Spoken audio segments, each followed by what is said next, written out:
말씀의 제목은 세겜의 소서. 그 세겜이 바로 선택의 기로이기 때문에 세겜 선택의 기로에 서서라는 제목으로 붙여봤습니다. 여호수아서의 마지막 장이네요. 제가 여호수아 1장을 언제 시작했는가 봤더니 지난해 7월 첫 주에 이제 4년차 사역을 우리 군산 영광교회 시작하면서 여호수아 1장, 하나님께서 여호수아를 부르시고 이 백성을 이끌고 가나안 땅으로 들어가라라는 새로운 도전을 주셨던 그 말씀을 함께 나누었는데, 이제 새해가 되어서 또 이제 마지막 마무리하는 말씀이 되었네요. 22장부터 24장까지는 여호수아가 백성들을 향하여서 이제 하나님의 말씀에 순종하라.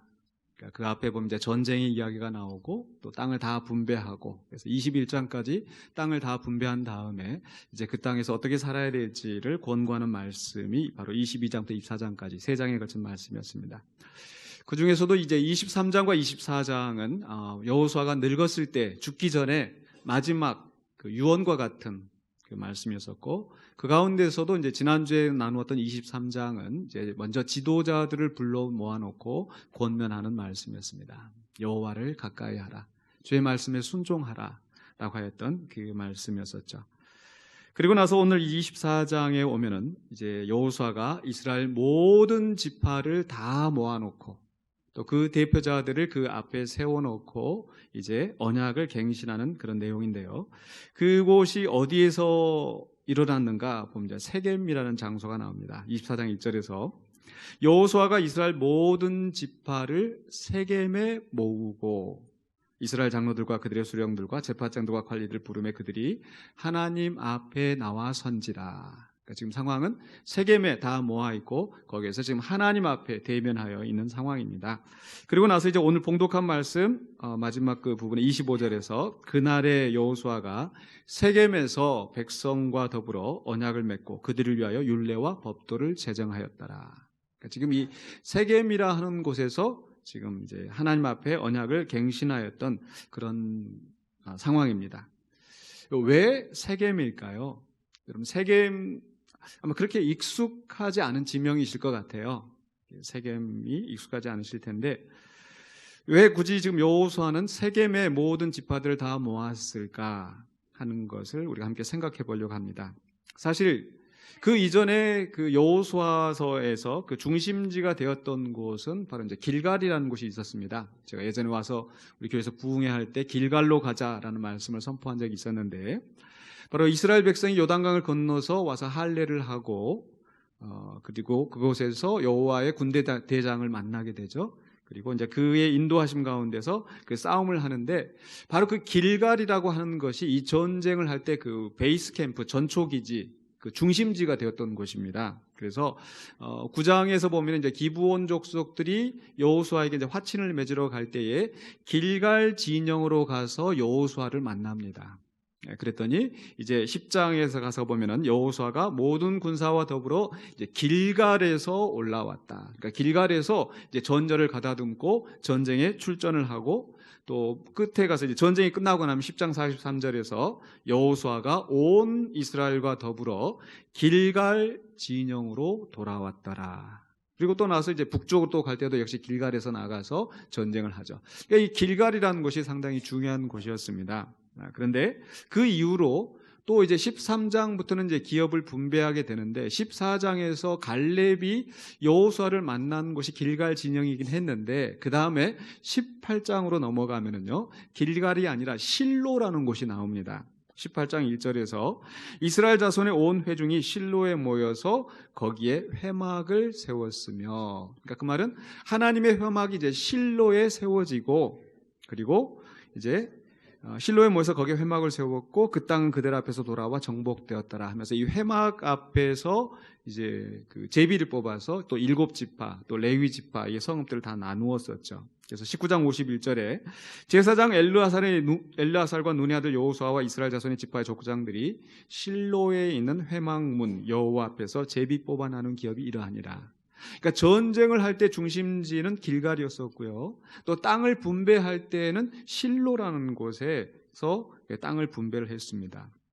그리고 나서 이제 24장에 와서 세겜이라는 곳에 다시 지금 모여 있는데 왜 세겜일까? 그리고 아까 24장 1절에서 세겜에서 이스라엘 온 총회가 모이고 그들이 하나님 앞에 있더라 이렇게 기록하고 있죠. 그래서 이 세겜에서 지금 하나님을 만나고 있는 겁니다. 우리에게는 그렇게 익숙하지 않은 지명이지만은 사실 이스라엘의 역사에 있어서는 굉장히 유명한 곳입니다. 왜냐하면 북이스라엘과 남유다가 나누어질 때 이제 남쪽에는 예루살렘이 수도였지만은 북쪽에서는 여로보암이 세겜 바로 이 자리를 수도로 삼았어요.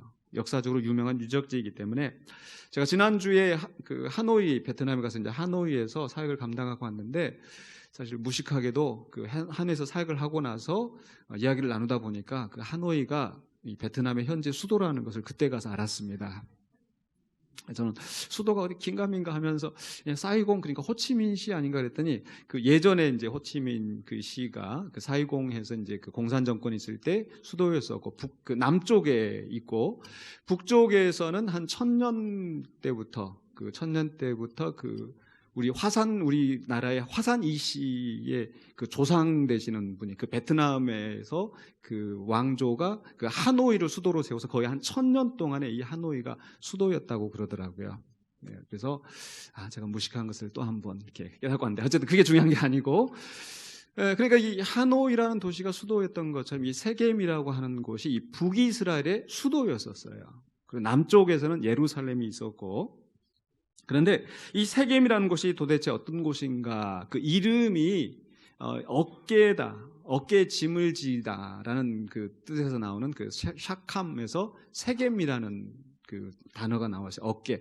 왜 어깨라고 이름을 지었을까 보면요, 바로 이 세겜의 그 도시 아까 사진 보여줬던 것 같은데요. 그 보시면은 그 한쪽에 이제 북쪽에는 에발산이 있고 남쪽에는 그리심산이 있어서 그 사이에 그 골짜기에 있는 도시가 세겜이에요. 그래서 마치 어깨의 양쪽 어깨에 그 있는 것처럼 그 중심에 있는 도시다. 어깨를 쥐고 있는 그 중심에 있는 도시다. 그래서 세겜이라는 이름이 지어진 거죠. 그래서 저 북쪽에서 남쪽으로 내려올 때 그리고 서쪽에서 지중해에서 이쪽으로 그 내륙 쪽으로 들어갈 때 그 만나는 삼거리가 있는 교통의 요 중지입니다. 굉장히 중요한 도시이죠.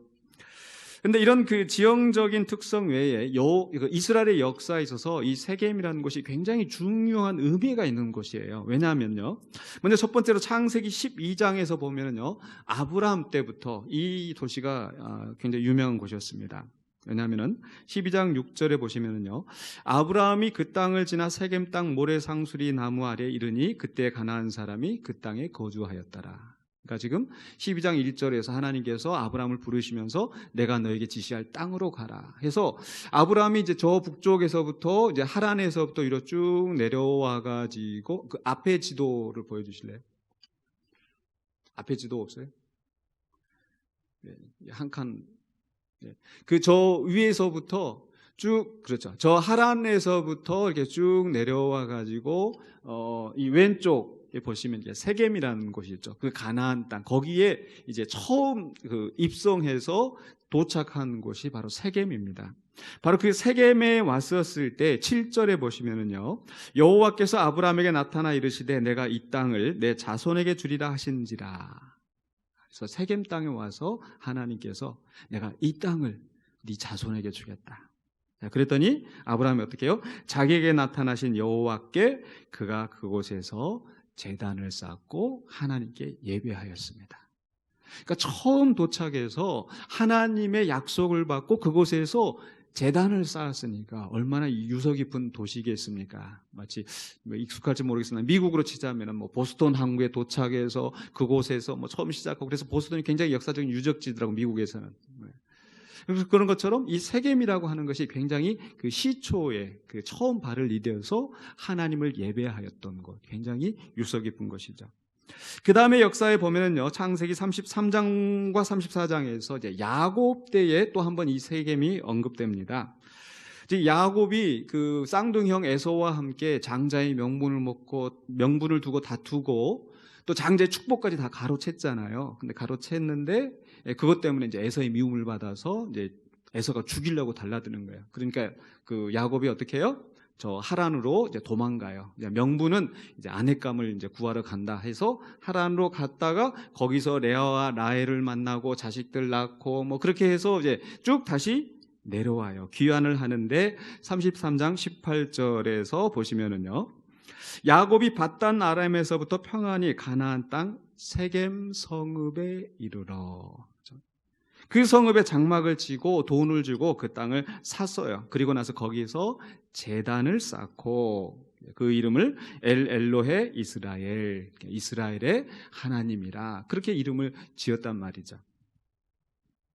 그러니까 마치 할아버지 아브라함이 처음 그곳에 도착해서 제단을 쌓았던 것처럼 야곱도 역시 처음 이제 귀환해서 이제 가족들을 거느리고 와서 그곳에서 제단을 쌓고 예배를 드렸어요. 근데 그 다음 장면을 보면 뭐가 나와요? 이제 34장에 가면은 그 유명했던 그 디나가 강간을 당하고 그것 때문에 또 시몬과 레위가 또 막 죽이고 싸우고 했던 바로 그 자리가 바로 세겜입니다. 근데 왜 이런 비극이 일어났을까? 왜 그랬을까요? 바로 야곱이 사실은 잘못된 선택을 했어요. 왜냐하면 야곱이 도망을 갈 때 돌베개에 베고 잠을 자면서 하나님께서 내가 반드시 너와 함께해서 너를 이곳에서 데려올 것이다. 그때 야곱이 하나님 앞에 서원을 했었죠. 하나님이 나를 평안히 이곳에 돌아오게 하시면 이곳이 하나님의 집이 될 것입니다. 거기가 어디예요? 벳엘, 하나님의 집이라는 뜻, 벳엘. 그러니까 야곱이 이제 평안히 돌아왔으니까 벳엘에 가서 자리를 잡아야 되는데, 그러니까 처음 들어오면서 세겜에 들어오는 것은 뭐 자연스러워요. 근데 세겜에서 머무르지 말고 어디까지 가야 돼요? 벳엘, 하나님의 집에 가서 서원하였던 그 자리에서 제단을 쌓고 예배를 드려야 되는데 세겜에 머물러 있다가 사실 그 일을 당한 겁니다. 잘못된 선택을 했죠. 이 세겜 선택의 기로. 내가 지금 아브라함 입장에서는 지금까지 섬기던 한 신들, 이방의 신들, 우리 조상들이 섬기던 신들을 버리고 이제 하나님만 섬기겠다고 제단을 쌓고 결단했던 그 자리. 그리고 야곱이 잘못된 선택을 하여서 또 어려움을 당하였던 바로 그 자리. 그게 바로 세겜입니다. 그리고 나서 이제 그 다음에 역사에 등장하는 것은 이제 바로 여호수아서에서 세 번째로 여호수아 8장에서 전쟁의 초기에 이 세겜이라는 곳이 다시 등장을 합니다. 즉 이제 요단강을 건너와서 길갈에서 할례를 받고 그 다음에 맨 처음 전쟁한 것이 여리고성 전투였었고 그 다음에 아이성과 이제 전쟁을 하는 거예요. 그리고 나서 이제 전쟁이 끝난 다음에 그렇죠? 여리고성에서는 순종해서 승리를 하였었고 아이성에서는 불순종하여서 그들이 실패하였지만은 다시 하나님께서 그들을 회복시키시고 전쟁이 끝난 다음에 바로 이 세겜으로 갔어요. 여호수아가 모든 백성들과 함께 세겜에 가서 뭘 했는가? 8장 30절입니다. 그때 여호수아가 이스라엘의 하나님 여호와를 위하여 에발산에 한 제단을 쌓았으니, 그러니까 이 세겜이 어디가 있다고 그랬어요?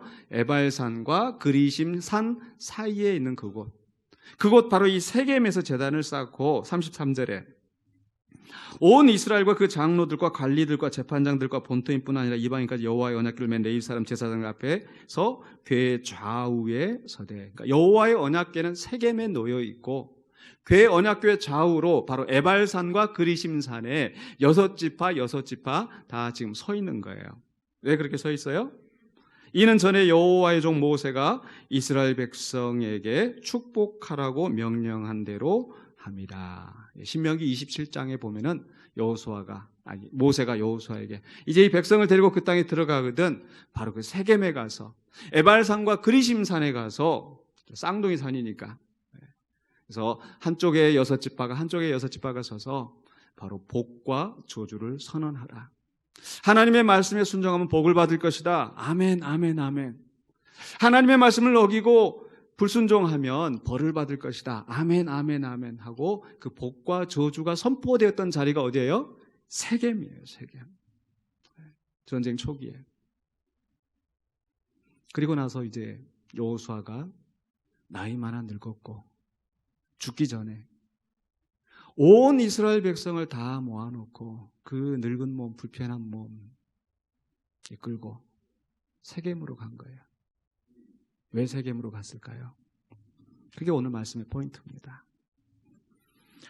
바로 24장 1절에서 여호수아가 세겜에 다 온 이스라엘 모아놓고 지도자들을 세워놓고 2절에서 이야기를 합니다. 무슨 이야기를 합니까? 오늘 봉독한 말씀 바로 앞에 13절까지 말씀은 바로 하나님이 지금까지 어떤 일을 행하셨는가, 하나님이 하신 일을 먼저 설명합니다.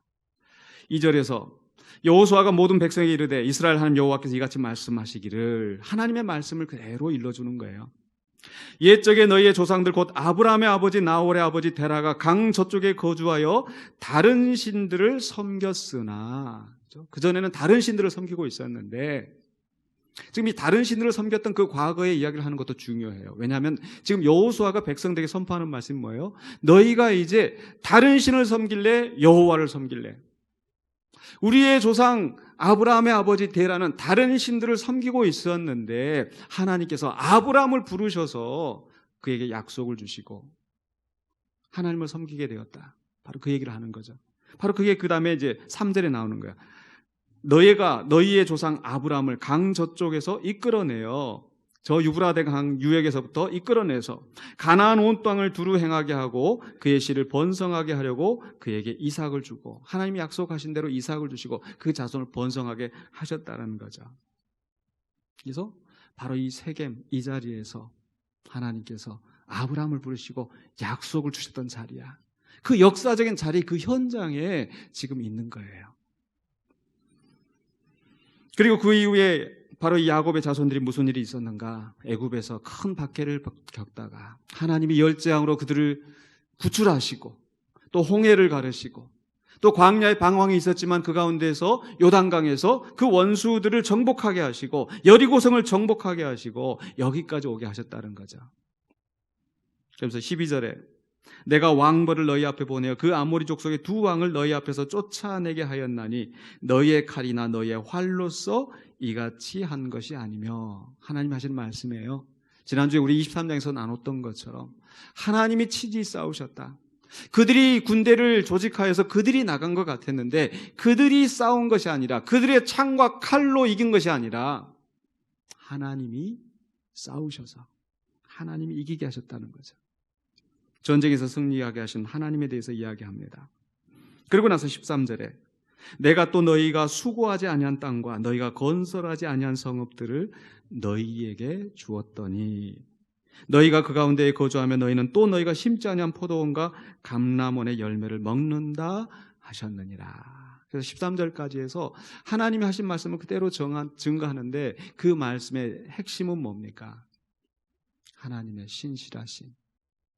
오늘 우리 찬양팀에서, 우리 찬양단에서 아마 우리 찬양 주제가 오신실하신 주, 신실한 신 나의 주 고백하였던 것처럼 우리 하나님이 아브라함을 택하시고 그 지금까지 그 약속하셨던 것을 신실하게 이루어 오셨다라는 거예요. 이렇게 하나님이 행하신 일을 먼저 이야기한 다음에 그리고 나서 14절로 18절까지 이스라엘 백성을 향하여 자 이제 너희를 어떡할래? 바로 결단을 촉구하는 겁니다. 어떤 결단인가요? 14절에 있는 말씀. 그러므로 이제는 여호와를 경외하며 온전함과 진실함으로 그를 섬기라. 그러므로로 시작하죠. 지난주에도 말씀 나눴었고 로마서 12장에도 있는 말씀대로 하나님께서 이렇게 신실하게 그의 약속을 지키셨다. 그러므로 너희는 하나님을 이제 섬겨야 되지 않겠느냐. 너희 조상들이 강 저쪽과 애굽에서 섬기던 신들을 치워버리고 여호와만 섬기라. 그 이전에 아브라함이 자기 아버지 데라가 섬기던 신들을 치워버리고 하나님을 선택하였던 것처럼 너희도 이제는 애굽에서 섬기던 신들, 또 가나안 족속의 신들 다 치워버리고 하나님만 섬기라. 바로 아브라함이 과거의 습관과 과거의 우상 숭배하던 것들을 다 버리고 이제 가나안 땅에 들어와서 새로운 출발을 결단하였던 것처럼 아브라함이 이제 하나님의 약속을 받아들고 내가 하나님만 섬기겠습니다 라고 그 길을 가지 않았겠습니까? 바로 그러했던 것처럼 너희도 이제 지금까지 믿던 신들을 다 버리고 치워버리고 없애버리고 하나님만 섬기라. 창세기 33장 34장 그 사건에서도 하나님께서 그 곤경에 처한 야곱을 부르실 때에 베델로 올라가라. 환난 날에 내게 응답하였던 그 하나님께 가서 제단을 쌓아라. 그랬더니 야곱이 어떻게 했어요? 그 집안의 모든 우상들을 다 버리고 베델로 올라갔잖아요. 여호수아는 지금 그 사건들을 다시 상기시키기 위해서 세겜에 불러 모아놓고 이제 너희가 그동안에 섬기던 또 너희들이 가나안 땅에서 부딪히게 될 맞닥뜨리게 될 그 신들을 이제 치워버리고 하나님만 섬기라. 결단을 요구하는 거예요. 그리고 나서 15절에 만일 여호와를 섬기는 것이 너희에게 좋지 않게 보이거든 너희 조상들이 강 저쪽에서 섬기던 신들이든지 또는 너희가 거주하는 땅에 있는 아모리 족속의 신들이든지 너희가 섬길 자를 오늘 택하라. 그냥 일방적으로 이렇게 저렇게 하는 것이 아니라 백성들을 향하여서 자, 우리 하나님께서 이렇게 신실하게 해오셨어. 우리 하나님이 원하시는 것은 이거야. 백성들 앞에 내어놓고 자, 어떻게 할래? 그러면서 오직 나와 내 집은 여호와를 섬기겠노라. 나는 하나님만 섬길 텐데 당신들은 어떻게 할 거야? 일방적인 지시가 아니라 백성들 앞에 내어놓고 자율적으로 스스로 결단하게 하는 겁니다. 그랬더니 백성들이 어떻게 대답해요? 16절로 18절에서는요. 네, 우리가 지키겠습니다. 섬기겠습니다. 하나님이 이렇게까지 우리에게 베푸셨는데 당연히 해야죠. 그리고 나서 19절에서부터 28절까지는 여호수아가 다시 한번 경고하면서 재확인하면서 그리고 나서 이제 언약을 맺는 내용이에요. 19절에 여호수아가 이렇게 얘기해요. 여호수아가 백성이 이르되 너희가 여호와를 능히 섬기지 못할 것은 그는 거룩하신 하나님이요 질투하시는 하나님이시니 너희의 잘못과 죄들을 사하지 아니하실 것이니라.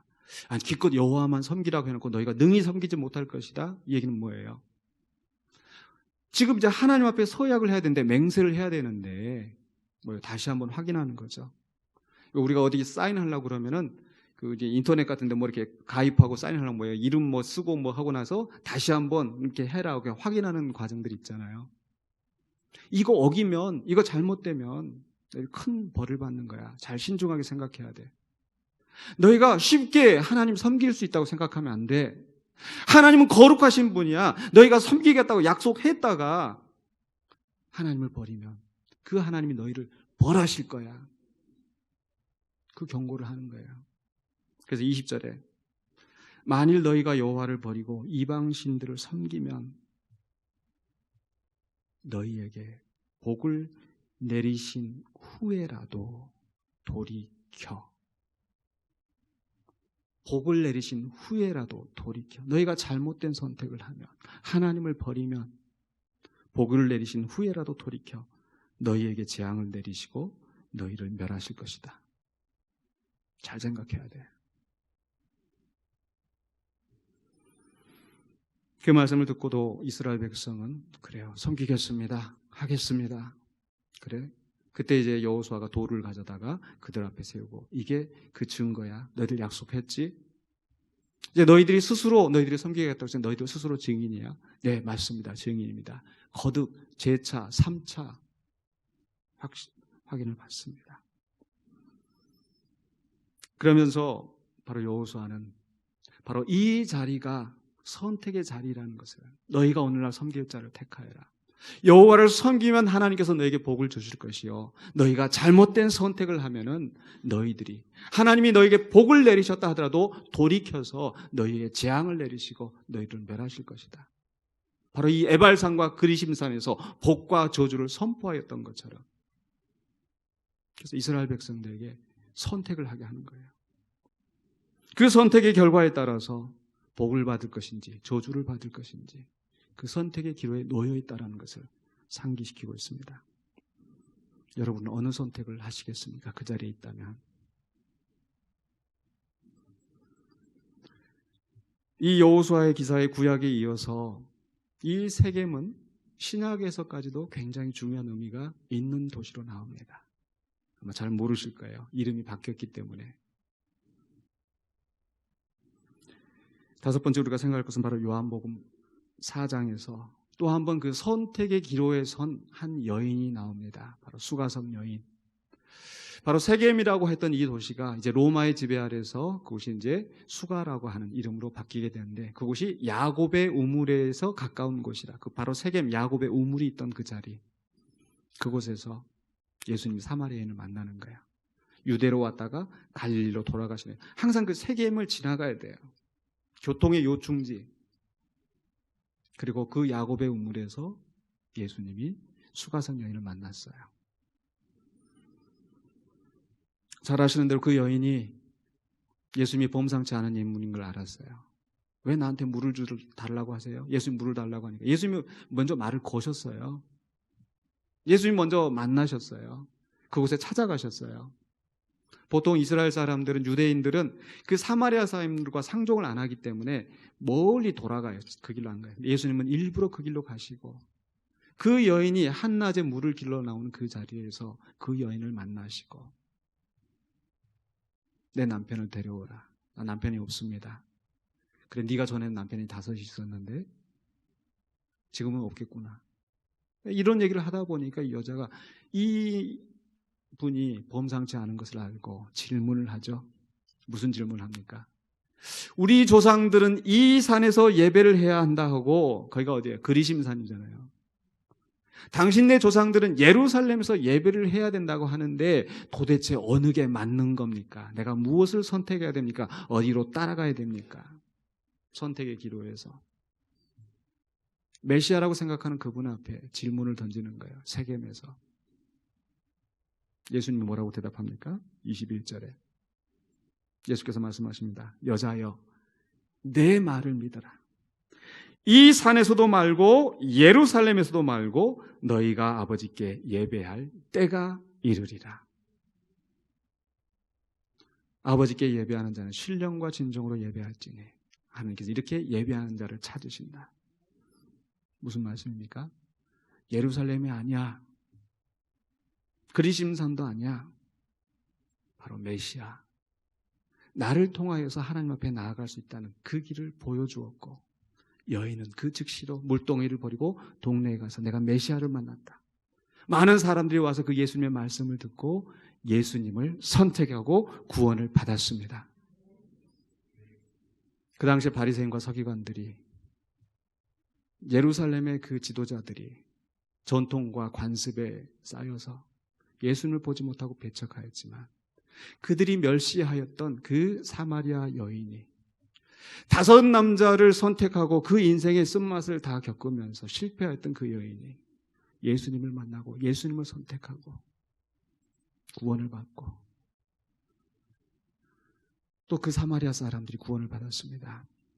그러나 여전히 예루살렘의 지도자들과 사마리아의 그 그리심산의 지도자들은 예수님을 알지 못하고 예수님을 거역했겠죠. 잘못된 선택을 하고. 세겜은 선택의 자리였습니다. 복을 선택할 것인지 저주를 선택할 것인지. 오늘 하나님께서 우리를 그 세겜에 세우신 줄로 믿습니다. 여호수아가 그 이스라엘 총회 앞에 말씀하였던 것처럼 저도 여러분들에게 말씀을 드립니다. 오늘날 섬길 자를 택하십시오. 올해 우리가 2020년에 우리가 너희 몸을 거룩한 산제물로 드리라. 하나님을 섬기고 이 세대를 본받지 말고 하나님 앞에 헌신하는 자가 되기를 우리가 결단하였습니다. 바로 그 결단이 끝까지 이루어지시기를 간주의 이름으로 축원합니다. 오늘 교회 안에 여러 가지 갈등이 있고 여러 가지 이견들이 있어서 참 아마 괴로우실 겁니다. 그것도 또한 선택의 기로라고 저는 생각을 합니다. 어떤 선택이 옳을지 이제 총회에서 또 법원에서 또 판단이 이루어질 것이고, 궁극적으로는 하나님이 판단하실 줄로 믿습니다. 그 속에서 우리는 어느 길로 가야 될지 선택을 해야 돼요. 아마 이미 선택하신 분도 있으실 테고, 또 어떤 분들은 나는 머리 아파. 가운데 계신 분도 있으실 것 같아요. 그러나 사실 중도는 없습니다. 우리가 하나님을 섬기든지 여호와를 섬기든지, 물론 어느 누구를 따라간다고 해서 하나님 섬기 이런 게 아니라요. 정의인지 불의인지 진실인지 거짓인지 가운데 서서 싸우는 양쪽을 보면서 아우 너나 도찐 개찐 양비론에 빠지지 마시고요. 그저 중도에서 외면하지 마시고요. 하나님이 선택하기를 원하시는 그 길로 가시기를 바랍니다. 선택하는 가치가 무엇인지, 추구하는 목적이 무엇인지, 선택하는 자들의 행동은 어떠한지 여러분들이 보시고 분명히 판단하셔야 돼요. 가까운 사이니까, 친척이니까, 남편이니까, 아내이니까 아니요. 무엇을 추구하는지. 저는 여러분들이 그것을 분별하기를 원하십니다. 여호수아가 나는 여호와를 섬기기로 선택하였지만 결단하였지만 너희들은 어느 쪽을 선택할래 하는 것처럼 저는 분명히 선택한 길이 있지만 제가 그것을 여러분들에게 강요하고 싶지는 않습니다. 여러분이 택하십시오. 불신임당한 5분의 장로님들과 또 노회는 여전히 임용석 목사가 교인들을 사주하고 조종하고 교인들을 동원하여서 막고 있고 그런 문서들을 지금 노회 안에 돌려서 서명을 받고 법원에다가 탄원서를 내겠다고 그러고 있습니다. 총회에다가도 그런 소문을 퍼뜨리고 만약에 제가 여러분들을 조종하고 사주하고 진두지휘하고 동원하고 했다면 여러분들이 저를 과연 따를까요? 여전히 그분들은 잘못 판단하고 있는 것 같습니다. 저는 결코 여러분들에게 나니까 따라와라, 목사니까 섬겨라 그런 말 해오지도 않았고 앞으로도 그렇게 하지 않을 겁니다. 여러분들이 분별하시길 바랍니다. 목사가 잘못하면 비판해야죠. 판단해야죠. 당회가 잘못하면 판단해야죠. 노회가 잘못하면 판단해야죠. 그저 당회가 했는데 교인들이 왜 말을 안 들어? 노회가 결정했는데 왜 목사가 말을 안 들어? 총회가 결의했는데 왜 말을 안 들어? 단지 그것이 그 말을 들어야 할 이유가 될 수는 없습니다. 그래서 저는 우리 성도님들 계속 목사가 잘못하면 비판해라 했는데 저도 실제로 당해보니까 무섭더라고요. 제가 잘못하니까 금방 성도님들이 싸늘한 눈으로 저를 보시는 것 같아서 야, 우리 성도님들의 도덕적 기준이 굉장히 높아서 물론 한편으로 제가 잘못해도 아유 목사님 그럴 수도 있지 하고 이렇게 따뜻하게 품어주시는 보면은 마음 한편으로 또 안심도 되고 아유 그래 또 다른 한편으로 이건 목사님 아니잖아요 라고 했었을 때 정신이 갑자기 번쩍 들어서 그래요 아이고 제가 잘못했네요 바른 길로 갈 수 있고 그저 목사가 무슨 말을 하든 잘못된 길로 가든 그저 따라오기 아니잖아요. 품어주는 사람도 있는가 하면 또 째찍질하는 사람도 있고 그래야 목사도 정신 차리고 바른 길로 가죠. 여러분 그런 교회가 되길 원합니다. 당회도 마찬가지고요. 당회가 결정했으니까 무조건 따라라. 바른 길을 선택하기를 원합니다. 사실 지금 쭉 돌이켜보면은 지금 우리 교단 안에서 벌어지고 있는 큰 잘못된 그런 악법들, 잘못된 것들이 사실 좀 고쳐져 가고 있어요. 그 중에 하나가 외국 국적자들에게 안 해주게 한 거. 불의한 결의를 했고 불의한 동기로 그 결의를 했던 것이 지난 총회 때 없어졌어요. 그것 때문에 우리가 이렇게 고심하고 고통받았는데 그저 한쪽에서는 총회가 결의했으니까 무조건 따라라. 아니요. 그거 잘못된 겁니다. 그렇게 해서 바꿔졌어요. 또 하나 잘못된 것 중에 하나가 모든 것들이 당회에 다 권력이 집중이 되어 있어서 아무리 교인들이 뭘 해도 당회가 못하면 못하도록 이렇게 막아놓은 거예요. 이것은 자료들만 찾아봐도 이건 잘못된 거다. 헌법이 잘못됐다. 이런 얘기들이 나와요. 그래서 3년 전에 우리 교회 안에서 자체적으로 정관이 바뀌어지면서 교인들이 원하면 당회가 결의해서 해라 마라가 아니라 당연히 하는 걸로 교회 정관이 바뀌었어요. 민주적으로. 근데 그걸 주도하셨던 분들이 이제는 오히려 그것을 부인하고 정관을 부인하고 당회의 결의를 하게 한 것은 목사가 혼자 독재하지 않도록 교인들의 대표인 당회가 그것을 결의해서 균형을 맞추도록.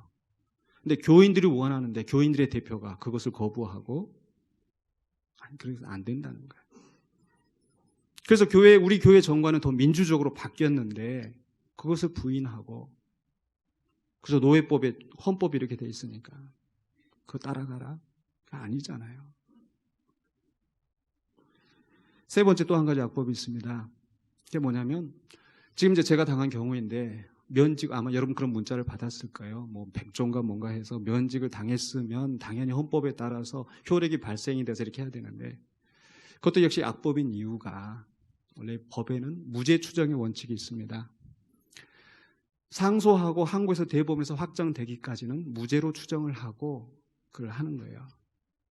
근데 먼저 죽여놓고 그 다음에 상소, 항고 받자, 이게 잘못됐다는 거. 그래서 통합 측이나 다른 교단에서는 이미 그것을 바꿔서 결정을 내렸다 할지라도 상소하였을 경우에는 그것이 그걸 중지하도록 되어 있는데, 우리 총회헌법, 합동교단의 총회헌법은 먼저 죽여놓고 그 다음에 상소를 받아서 따지자.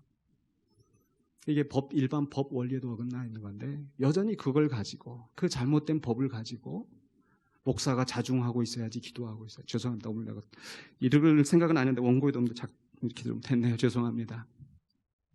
제가 드린 말씀은 그저 목사라고 따라가지 마시고, 당회라고 그저 맹목적으로 따라가지 마시고, 노회라고 총회라고 그저 맹목적으로 따라가지 말라는 말씀이에요.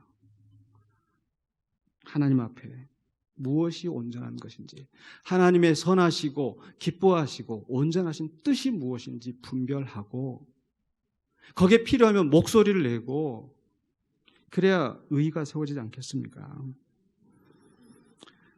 저는 아까 성도가 무섭다고 말씀드렸는데, 그런 성도들이 있을 때, 분별하는 성도들이 있을 때 앞에 서 있는 지도자들이 바른 길로 가게 될 줄 믿습니다.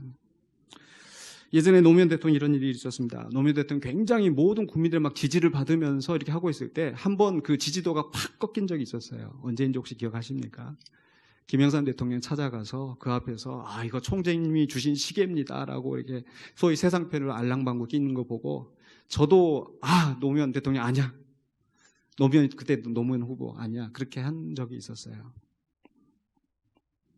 단지 노무현을 따르는 것이 아니라 그가 추구하는 가치, 약자를 보호하고 질서와 정의가 서는 그 가치잖아요.